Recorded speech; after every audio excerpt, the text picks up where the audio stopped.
तर नमस्कार मित्रांनो, माझं नाव केशव बनकर आणि आता आपण हा अजून एक सोलर पंप बघत आहोत. तर हा सोलर पंप आहे शक्ती कंपनीचा आणि आता हा सेकंड व्हर्जनमधील शक्ती कंपनीचा सोलर पंप आहे. तर आता बऱ्याच जणांच्या मनामध्ये एक प्रश्न पडला असेल, आता तुम्ही सेकंड व्हर्जन म्हणजे नेमकं काय म्हणले बुवा?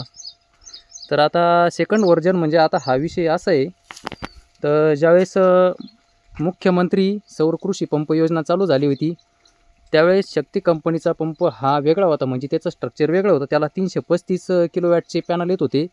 5 HP ला 9 पॅनल यायचे आणि त्याची जी बांधणी होती, म्हणजे ज्याचं जे इन्स्टॉलेशन होतं ते अशा पद्धतीनं नव्हतं, ते थोडंसं वेगळं होतं. तर ते स्ट्रक्चर किंवा त्याचं इन्स्टॉलेशन जर मला कुठे मिळालं जुन्यातलं, तर मी तुम्हाला या व्हिडिओच्या माध्यमातून दाखवण्याचा प्रयत्न करीन.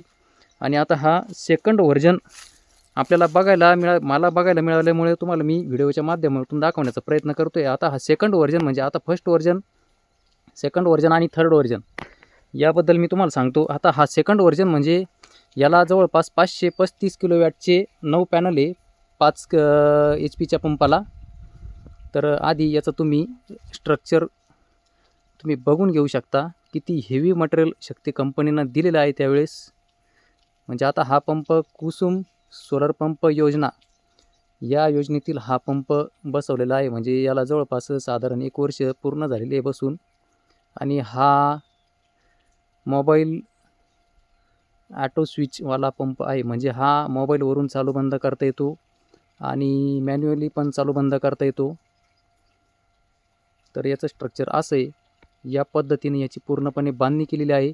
आणि याची वायरिंग पण बघून घ्या, किती एकदम व्यवस्थितरित्या केलेली आहे कंपनीच्या लोकांनी.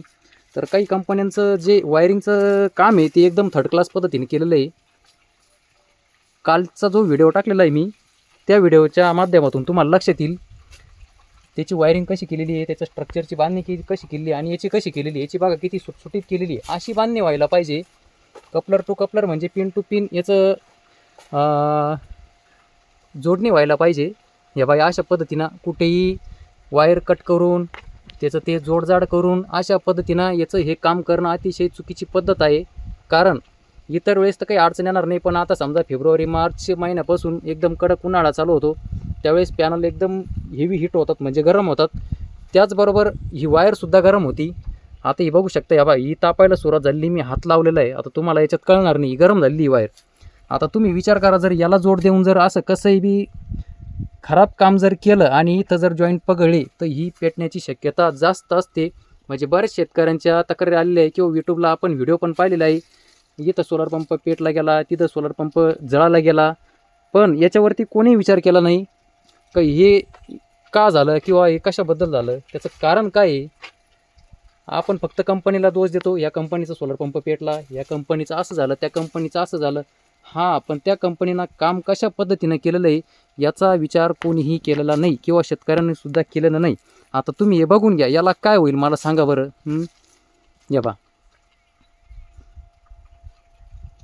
पहा किती मस्त जोडणी केलेली याची. हां, याच्यामध्ये अजून एक सुधारणा करण्याची एक विनंती कंपनीला. ज्यावेळेस ही कंपनीचे लोक वायरिंग करतात, तर त्यावेळेस पहिलं जे जुनं स्ट्रक्चर येत होतं किंवा प्रायव्हेटमधून जे सोलर पंप बसवले जातात, आता ही वायरिंग ओपन आहे. ह्या वायरिंग ओपन राहायला नको, याला नळी टाकली गेली पाहिजे.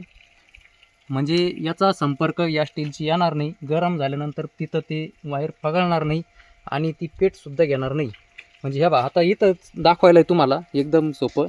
तुम्हाला सांगतो हे कसं व्हायला पाहिजे. आता कंपनीनं हा पाईप दिलेला आहे, याच्यामध्ये वायर टाकलेली बघून घेतलं तुम्ही. म्हणजे आता ही गरम झाली. ही वायर गरम आहे, पण ह्या कवरमुळे वायरला किंवा इकडं आजूबाजूला टच होऊन शॉर्ट सर्किट होणार नाही, बरोबर. आता कंपनीनं देताना नळी दिली असेल, पण फिटिंग करणाऱ्यांनी काय केलं, त्याचा वापर केलेला नाही. कुठपर्यंत केला, इथपर्यंतच केला. बाकीची वायर फेकून दिली असेल, इकडे जीवर आलं असेल त्यांचं जोडणी करायचं, बाकीची वायर अशा पद्धतीने जोडली. हे अतिशय चुकीचं काम आहे आणि हे असं व्हायलाच नको आहे. आता तुम्ही हा पंप बघून, बाकी एकदम जबरदस्त पंप आहे. हा सेकंड व्हर्जनचा पंप आहे. मी पुन्हा एकदा सांगतोय, हा 5 HPचा 9 पॅनलचा 535 किलोवॅटचा हा सोलर पंप बसवलेला आहे. याचं पाणी दाखवायचं होतं, पण आता आपल्याला बघता येणार नाही, कारण पाणी इकडं कांद्यावरती ठिबकला जोडलेलं असल्यामुळं आणि विहिरीमध्ये रिटर्न पाणी नसल्यामुळे आपल्याला ते पाणी बघता येणार नाही उन्हाचं, नाही तर आता पाणी मस्तपैकी बघता आलं असतं. हां, आता सेकंड व्हर्जन. आणि तुम्ही म्हणशाल आता हे थर्ड व्हर्जन काय, तर थर्ड व्हर्जन म्हणजे आता हा जो पंप आहे याचं जे स्ट्रक्चरची इन्स्टॉलेशन केलेलं आहे हे एका स्टँडवरती केलेलं आहे आणि बाकीच्या मध्ये मेन ड्राफ्टर वगैरे वापरून त्याला पर्लिंगा देऊन हे जे 9 पॅनल आहे तर हे अशा पद्धतीनं एकदम व्यवस्थितरित्या फिटिंग केलेली. आणि जो थर्ड व्हर्जन आला शक्ती कंपनीचा तो एकदम न पटण्याजोगा आलेला आहे. म्हणजे तो कसा आलेला आहे, आता समजा हे 2 पॅनल असतील, त्याच्यानंतर हे 2 पॅनल असतील, त्याच्यानंतर हे 2 पॅनल असतील, तर कंपनीनं काय केलं, सेपरेट करून टाकलं, सेपरेट स्टँड मारले. 2 पॅनल असेल किंवा 3 पॅनल असेल, त्याचा आता कंपनीचं काही असेल नियोजन का सोलर पंप पेटले गेले वगैरे असं त्यांच्या काही टेक्निकल इश्यूमुळे त्यांनी केलेलं असेल. पण त्यांनी हा विचार केला नाही ना का इथं पण आपण ही नळी वापरावं किंवा जे कारागीर असतील त्यांनी हे इन्सुलेट करावं.